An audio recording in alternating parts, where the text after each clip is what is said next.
Caught me off guard. Usually it's a few more minutes or so. Good morning. Hope everyone's doing good. Welcome to Sunday school. Is that right? Yes. Sunday school. What a wonderful time to really get a one-on-one interaction with kids during Sunday school. Being able to teach, being able to learn. My goodness, Sunday school is such an awesome thing. When I was growing up, forgive my voice, it's a little scratchy this morning, but when I was growing up, I rode a Sunday school bus to church. I grew up in a little town called Gary, Indiana, and well, it's not really a little town, but anyways, little town of Gary, Indiana. Our claim to fame is the Jackson 5. We don't claim them too much anymore, but you know, back in the day we claimed them, I guess. But the Jackson 5, Steel City, a lot of industry there, and they're trying to do. It's a very poor area where I grew up. My dad, when I was a younger kid, my dad was a Sunday school teacher, and by the time that I had reached a teenager, he had stopped going to church. And so I started riding the Sunday school bus to church. And that was a great ministry, just being able to have that person, a bus captain, being able to encourage me to go to church, get on the bus, and head out. That was really encouraging. And when you're working with people, so many funny things happen. So many funny things happen.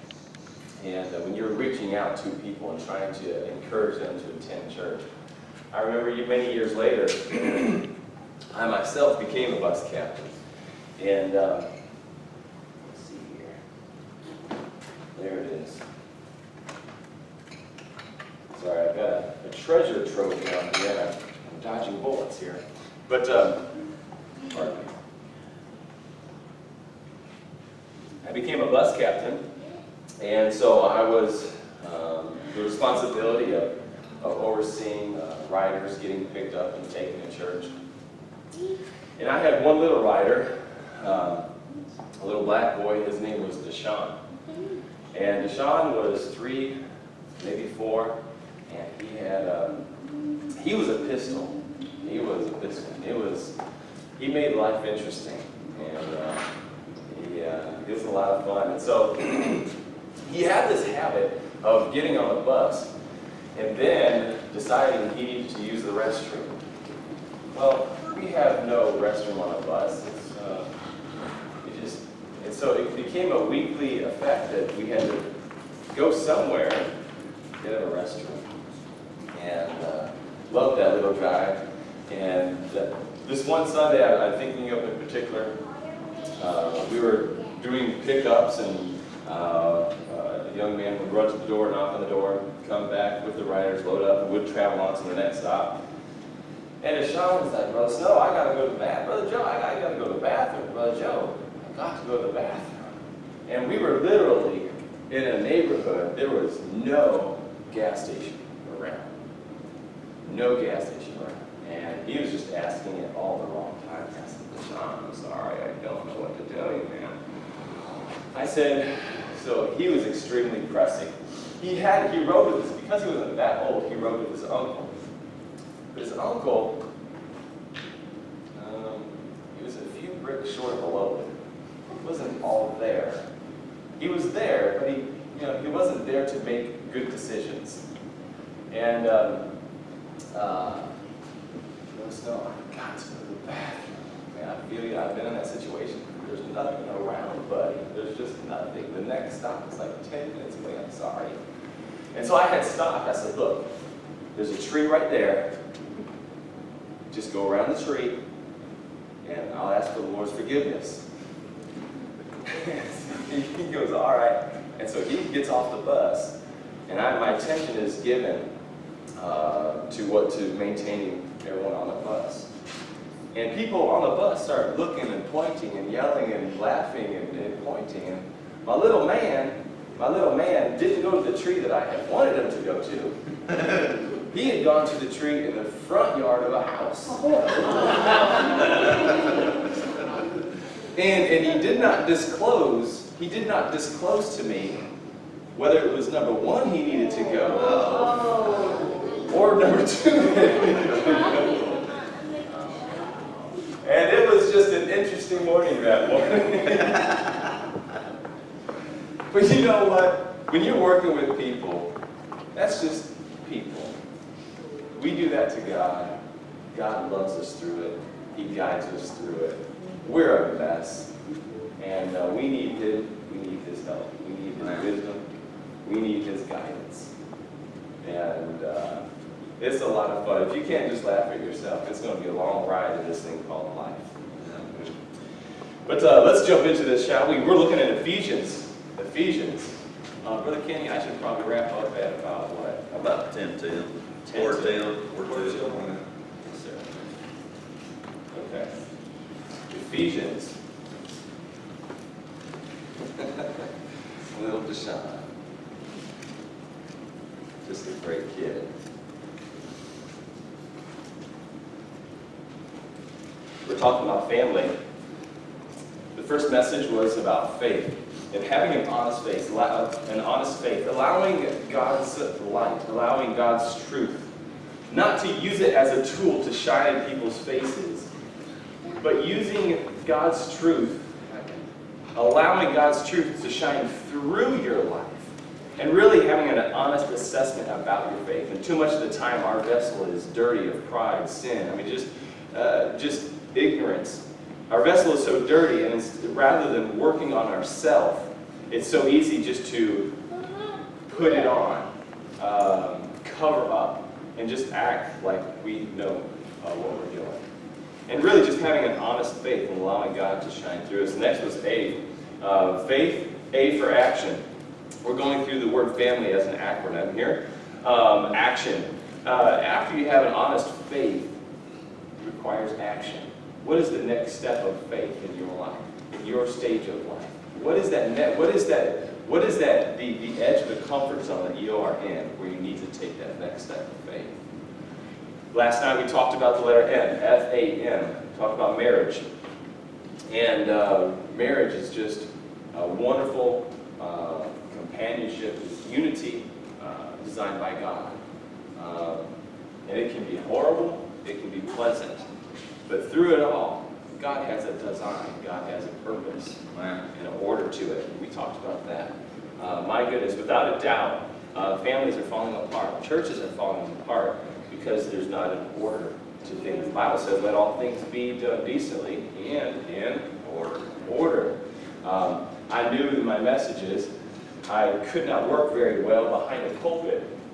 And I'm more comfortable on the floor, and it's all dark and ugly, so it's easier for me just to work down here and have all my items here to be able to work off of it.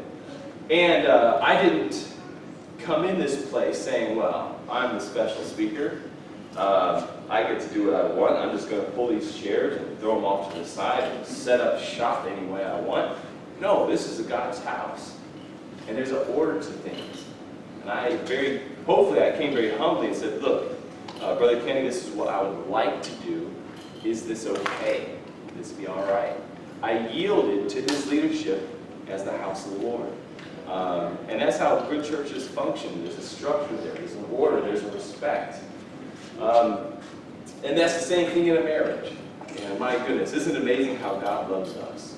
And I'm looking forward to this morning's message. We're going to get into God's love. And I want to illustrate something this morning later on this message that I'm looking forward to, and I hope it'll be a blessing to you. But this morning we're going to look at the letter I, F-A-M-I, in family. We're going to look at some basic instructions. And instructions are good. Instructions are good, especially if you're assembling a shelf or assembling a cabinet and the instructions are in English. It's even better. Now, if you're a man, you don't need instructions. Just set them off to this side. You've done this before. I mean, how hard can it be, right? Instructions, yes. Let's look at some instructions, shall we? We're looking in the book of Ephesians, as usual. Oops, I'm open to Luke. I'm in the wrong place. Let's try this place. There we go. It's all good, but we're just so happy to be in Ephesians chapter 5. Ephesians chapter 5, that's where we have been all week. Let's jump to, Ephesians chapter 6. That's where we're going to look at. Ephesians chapter 6. in verses 1 through 4. Verses 1 through 4. What's that first word, everybody? Children. Children. Ah, yes. And if you go back to chapter 5, be ye therefore followers of God as dear children. You know, it's okay to never grow up and always be a Toys R Us kid. Amen. It's all right. But chapter number 6 there, children, and there's a key word right there. Obey. Obey. Who said obey? Who said obey? Who said obey? Good man. All right. I can't see you, but I hear you. Good job, buddy. Say obey. That's right. Obey your parents in the Lord because they are perfect. And because, oh wait a minute, that's that other version. Man, that's not in that book. You know, isn't that amazing how we as believers, we'll draw the line at faith sometimes, you know. Well, children, obey your parents only when they're godly. Well, you know, as much as I want to be, I failed many times, if we got to be honest about things. And sometimes kids will get on my nerves, and I say things I shouldn't, and I get angry. And, sure. You know, by the way, as a dad, more than one time, I've had to go back to my boys and apologize for my behavior. And son, this is what I did. That wasn't right. I'll give you a recent example. On evenings, we try to go for a family walk around the neighborhood. And Andrew struggles with headaches just the same way that I do. Anybody struggle with headaches in here? No. Anybody married to a headache in here? Anybody? He's on one curve. But Andrew struggles with that. I shouldn't ask questions, should I? Very selective, very selective. That's good. Where was I? Oh, yes. So we try to go on a family walk every evening. Get away from the house, walk around the neighborhood, get off, whatever we're doing, we're together and we're talking and we're interacting with each other. We're going for a walk as a family around the neighborhood. And the night before, Andrew had a headache. He wasn't feeling good. I had a long day at work, if I'm going to use an excuse. I had a long day at work, and I'm looking forward to just going for a walk with the family. We had started down the gravel road, and Andrew was lagging behind, and we always have one rule that all my kids walk in front of us. Right? Okay, no, you're supposed to follow, but I can't. People walk in front of us. And Andrew was suffering, and I didn't have much sympathy on him. He was ruining my walk with him walking slow and kind of whimpering and whining about things, and I was rather short with him.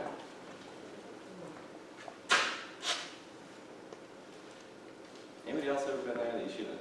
Your temper, your anger, you're done. And so I said, that's it. We turned around, I'm walking home. We walked home. We walked probably 100 feet and we were done. Walked back home. You know, I wish that was like the end of the story. I wish that I would have gotten my bearings and resolved the situation and admitted where I was wrong at that point. The next night, Andrew was still struggling with the headache. Time to go for a walk. Sweet, I've been working all day and I'm looking forward to go for a walk. We start going for a walk with the family. Andrew still is lagging behind and he's still kind of just moping and whimpering about some things because he's still struggling with this headache. And I very sharply reminded him he needed to be walking in front of us. And then he was very slow to obey. And then I said, are you going to ruin this walk just like you did last night? You know, if we're honest with ourselves, we could solve a lot of issues kind of as they happen. But I felt a lot of pride in not admitting that I was wrong. Not admitting that I was doing what I should. Well, does it matter? If I'm not feeling good, I got to go to work. Okay, yes. And later on, I apologized to him. So you know what? I should have done that. I was being selfish. I wasn't being understanding. Children, obey your parents in the Lord, for this is right. You know, children, you need to obey your parents, even when your parents are not right. And I'll explain why in just a little bit. So number one, that's God's order. That's God's structure. Children, obey your parents in the Lord, for this is right. Not that the parents are right, but the order and the structure is right. God's preparing you for something great in life. And if you as a child can't follow that structure, it's going to be hurting for you for the rest of your life. Number two, honor thy father and thy mother, which is the first commandment with promise, that it may be well with thee, and thou mayest live long on the earth. Now, you know, those old country moms, they had a nice little threat for their kids. They would look at them straight in the eye and say, listen, son, I brought you into this world.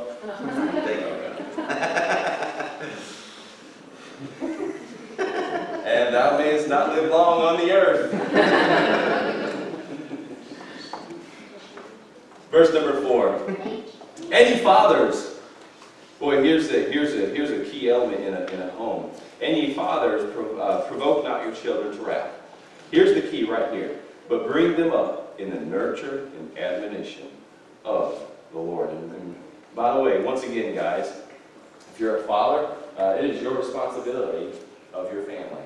It's yours. If your kid is wild because they ain't been trained, it's not your mama's fault. It's your fault. It's your fault. It's your failure as a dad. You know, one of the things that I look forward to, I will take this personally if my boys grow up and they grow up lazy. I will take that personally. I think way too many times we used to say, well, kids will be kids. Well, you know, that's just the way it is. I can't do anything about it. You're not taking your position as a dad you're not taking it very soberly. But let's jump into my outline, shall we? Children, to obey is to learn to do 3 things. Number 1, deny yourself. Children, to obey is to learn to deny yourself. Self-control, that's self-gratification. I'll give you a key that I try to refer to when I'm rearing my kids. Let's turn to the book of Luke. Luke chapter 9. Luke chapter 9. Let's see here. Luke chapter 9. Luke chapter 9, verse 23. Is there somebody that would be able to stand up and read that verse loud enough for all of us to hear? Everybody willing to do that? Please, man, go ahead. 9:23. And he said to them all, if any man will come after me, let him deny himself and take up his cross daily and follow me. Thank you. He just mentioned 3 things that if we don't learn them as a child, we're going to struggle with in adulthood.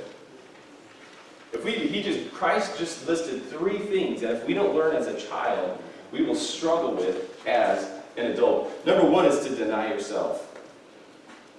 It is important that a child learns to obey, if nothing else, to be able to have self-control. To make themselves to do something that they don't want to do. Children love toys, right? Children love toys. Children love candy. Children love candy. And we have a rule at our house that you're not going to eat candy right before we eat. Because we need to make sure we get the nutritional food in our stomachs before we have that candy. There's a certain order to it. And remember, rule number 1, the child needs to obey to learn how to have that self-control, that self-discipline. Okay, I'm not going to enjoy that candy now because it's not the right time. When you approach marriage, you older boys, there is a lot of self-control that happens before, especially that time before you get married. Wow. And if you don't have it mastered with a positive and good attitude as a child, you're going to fall apart when it comes about that time in your life. Same thing with you ladies. But the idea of obeying your parents, number one, the first lesson to learn there is to deny yourself. Number two is to handle suffering. Handle suffering. You look in 9:23, and he said to them all, this is Jesus Christ speaking, if any man will come after him, let him deny himself and take up his cross. I hate to break this to you, but life is not like a box of chocolates. Life is bumps and bruises and criticisms and letdowns and heartbreak and abuse and ugliness, and life is not a box of chocolates. It is not a variety of sweet stuff. I hate to break it to you. But you know what? The second thing that we can learn as a child is how to handle suffering. Well, you know, your kid's pain tolerance may be high. Another kid's pain tolerance may be extremely low. Well, do you just allow your child just to fall apart and flop and flail like a fish on the bank? No matter what kind of pain there is a way to handle it. A way to use it in a positive way. Something bad happens to you and you just fall apart. I want to be frank about something. I'll just be joking. Let me just be transparent about something. One of the saddest things about what I see going on in the news about all the racial tension. Now let me give you some background on this. I grew up in Gary, Indiana. And I'll say this jokingly, but what is often said in jest is, what is that? How does that say, Marcy? I'm not really joking. I grew up in Gary, Indiana. My friends were black. I grew up in a black neighborhood. I say this jokingly, I was 13 years old before I realized I was white. Okay? I get it. Some of the most racial jokes I heard were told from my black buddies, and they were funny. But I can't tell them to white people because then I become hateful. But can I share with you the ideology that I'm so sad about on the news? The ideology that is being taught on the news is this. You have a hard life because of your skin color. Can I relate that to me? Let me translate that to me. And I could be off on this. I could be off. I'm not perfect in all my views. But can I translate that? It would be like my parents rearing me to believe that anything that bad happens to me is because I'm tall. You know how often I've gotten pulled over by a police officer? Many times. This one time I was in Ohio, and I'm not a bad driver, people. I was pulled over at 2 o'clock in the morning. I was coming back from renovating a house on the side, and 2 o'clock in the morning I'm coming back, and I'm driving down an empty road, and I get pulled over. The officer's got his lights, you know. What y'all need all these lights for? I'm right here. Shining lights everywhere in my eyes. And he goes in, license, registration. Do you know why I pulled you over? It's because I'm tall, isn't it?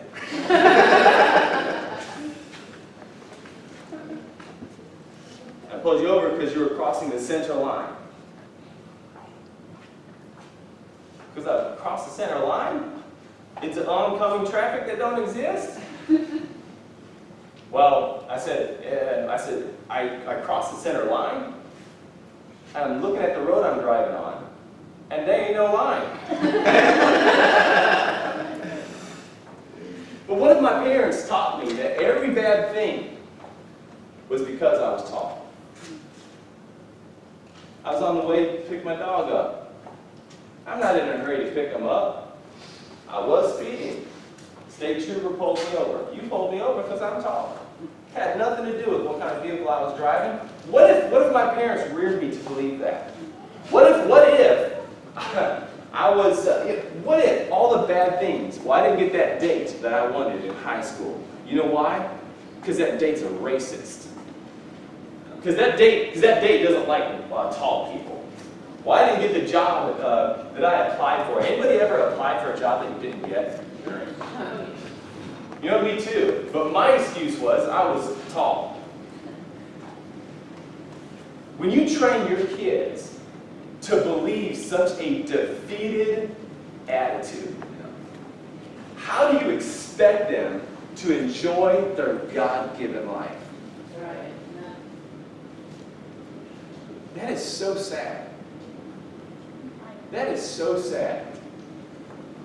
I grew up with those people. Can I be transparent about something? I always like it when somebody says, hey, can I be honest about this? It always makes me say, well, how about this? Back up and tell me what you weren't honest about. Can I be transparent about something? I'm more comfortable talking to a black person than I am white people.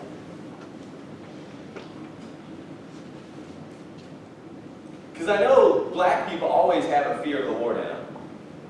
Because their mama beat it into them. I know I can always talk to a black person. If I'm in the DMV or something and there's a white guy over here and a black guy over here, how's it going, buddy? Pretty good. You staying good? Pretty good. Talk to a white boy, he's complicated. But it is so sad that I see being preached on the news that what bad happens to you is because of the skin of your color. Take up your cross, the Bible says. Follow me. Number one, denying yourself. Number two, handling suffering. Handling suffering. Are we teaching our children how to handle suffering? Handle suffering. A handicapped child. My brother, he is much older than me. His name is Abe. Now, Abraham, his name is Abe. He's probably 50. I don't know, Marcy. 49, 50. And I grew up with him, of course, it's being family and such. But he has the mind of a 2-year-old. He has the mind of a 2-year-old. And growing up with mentally retarded, whatever you want to call that person, it really doesn't offend me because my confidence is in the Lord and not what your opinion is. That'll preach too.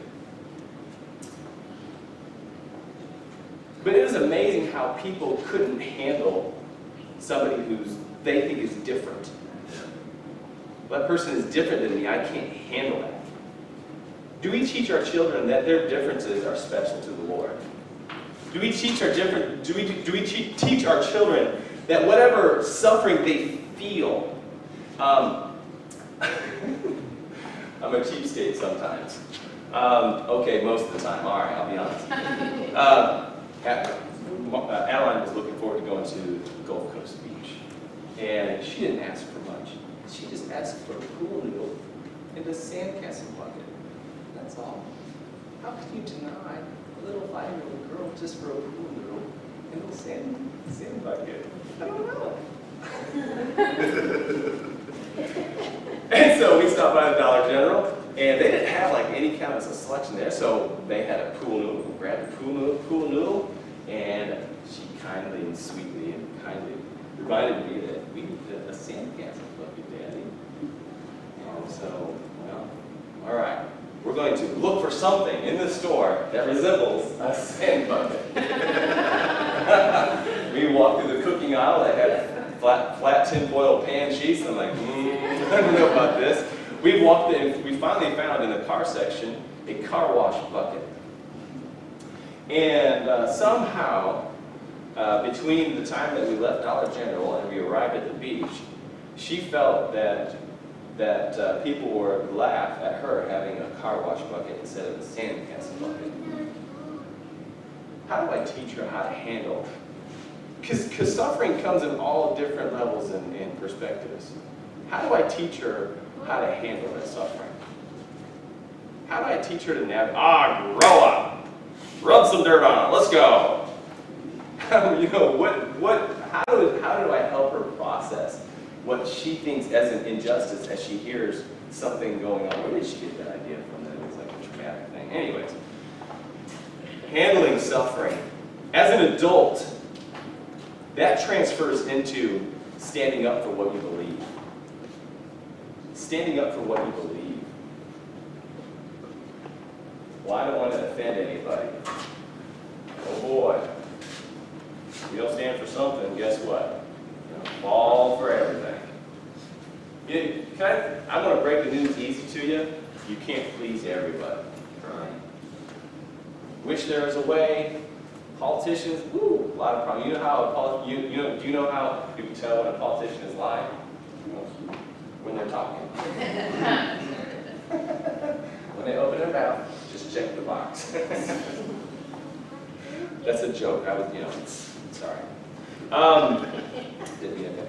But as an adult, do you stand for what you believe? Were you taught how to stand for what you believe when you were a young person?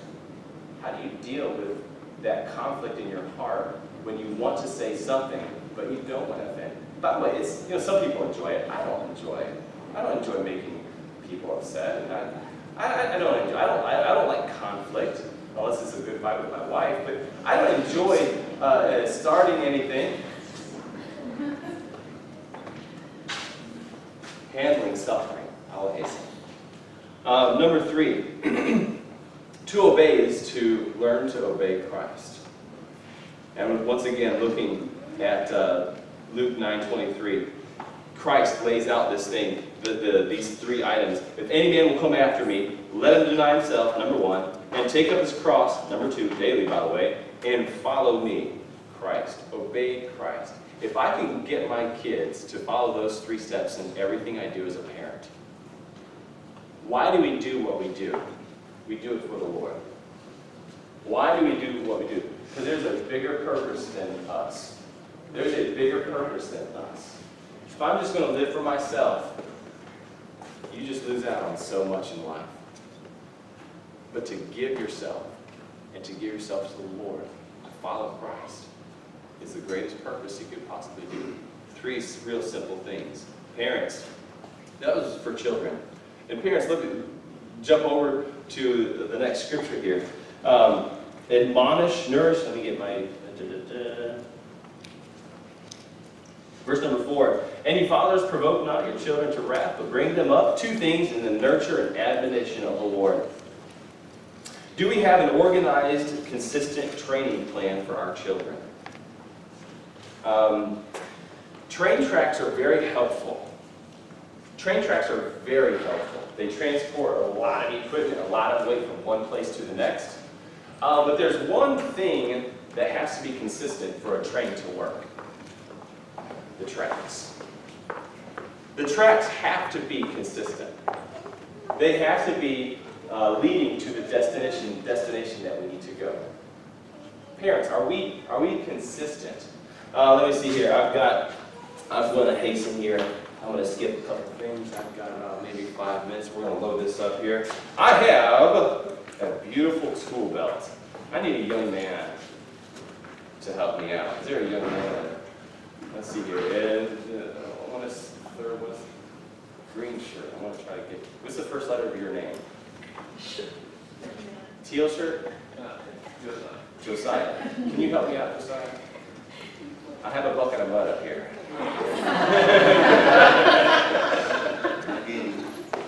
All right, we're going to strap this. They're going to strap this awesome tool belt. This thing is awesome. Let's see here. Go ahead. I'm not going to do it for you. That's just a little creepy.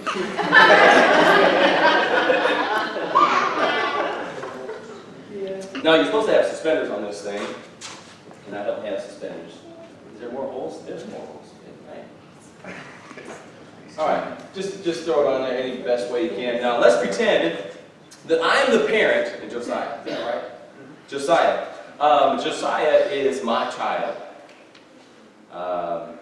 I'm sure sometimes Brother Kenny would freely handle it.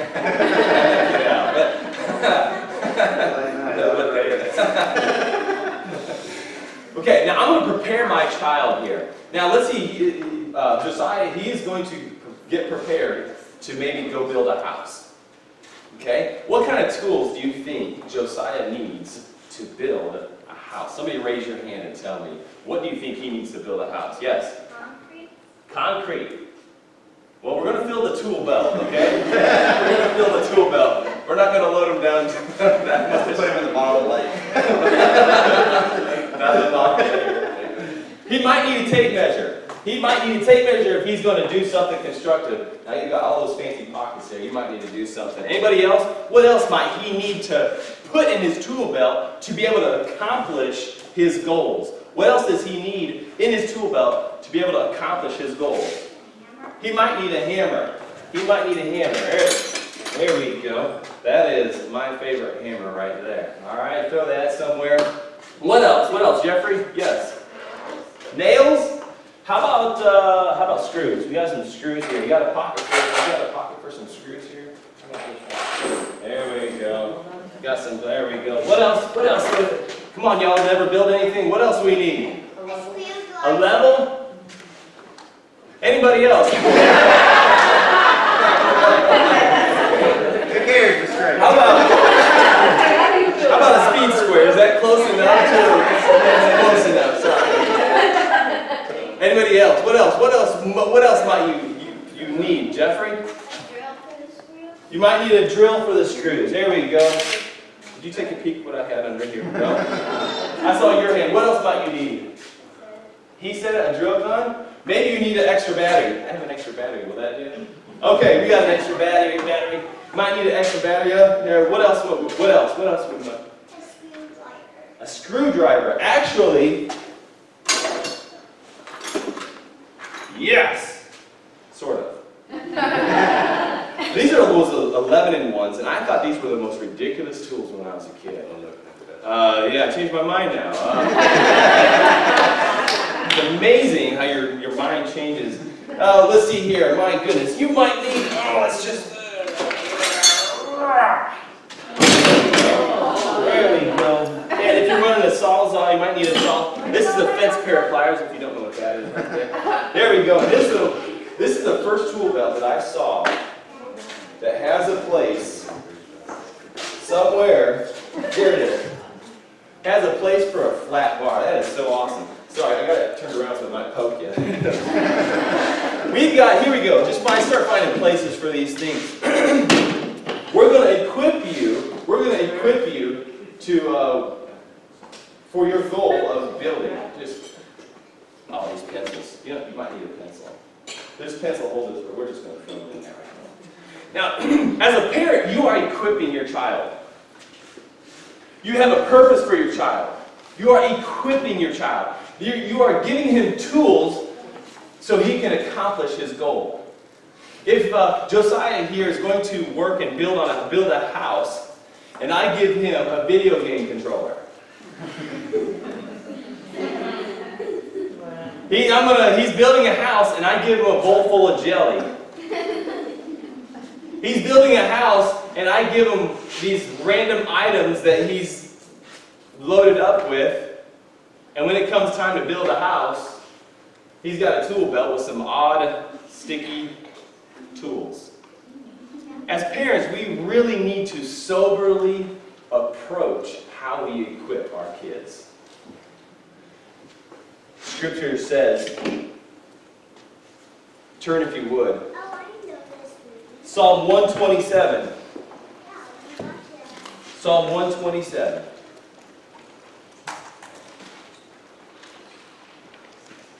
I'm approaching the landing strip here.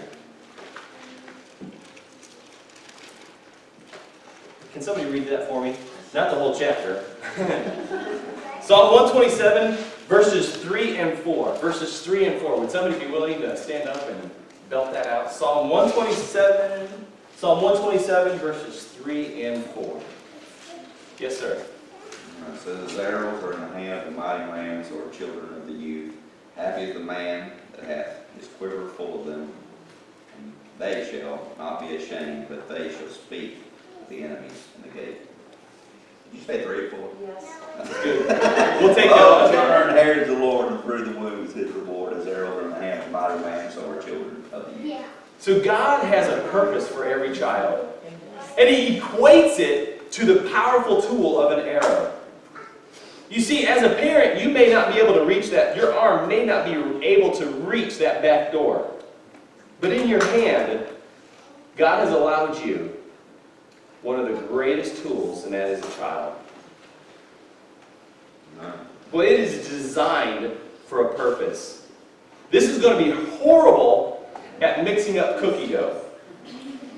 This is going to be horrible to make a bridge and try to step across and use it. This is going to be horrible to use it in any other purpose. It's going to feel misfitted. It is going to feel lousy. It'll feel like it has no direction if it's used in any other way. Does it remind you of this world? Boy, children are not heads. They're no fun. They're like wet concrete. They just spill everywhere. And for some reason, God allows us adults, as parents, to be the borders of that wet concrete. To shape and to shift exactly what that child should do. An arrow. An arrow. Boy, it's an amazing thing if you think about it. And if I can echo what my dad told me, he said, son, what did he say? Anybody remember? No, not you're ugly. What? Be better than me. I want you to be better than me. Do you know what he was doing? He's saying, son, arriving at my destination isn't where I want you. I want you to keep going. I want you to keep going. You know, my dad stopped going to church. But can I tell you what? I have no idea why. After being in church for some time, I kind of have a suspicion. Let's be honest with ourselves. Let's be honest with ourselves. But you know what? He didn't badmouth the family of God. He didn't drag it down, so I didn't want to go to church. You know what he was doing? He said, son, I want you to be better. What are we doing with our children? You Sunday school teachers, this is a family of God here. Those of you that study have an opportunity. What are we equipping our children? An arrow. God designed our children to be powerful, to go much further than we ever thought, to achieve much more than we ever could dream. Right. I hope I don't do this to my kids.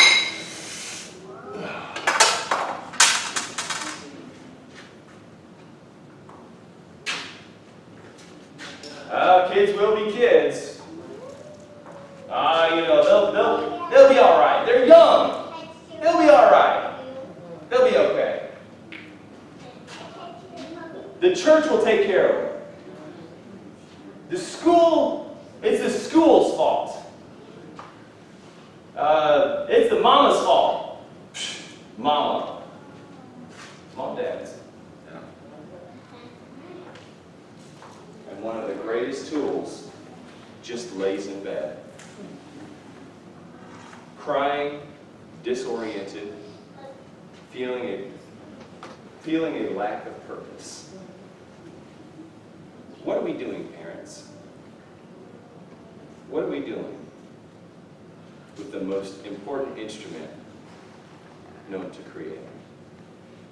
It's very humbling. It's very humbling. Lord, we love you. Thank you for your goodness and mercy. Thank you for loving us. Lord, help me to stay on top of things mentally and physically, and to prepare my children, to prepare them for what matters most in life, to point them in the right direction, to be able to handle injustices, to be able to deny themselves and to have self-control, and most importantly, above all, follow Christ. Lord, help us to do that. In Jesus' name, amen.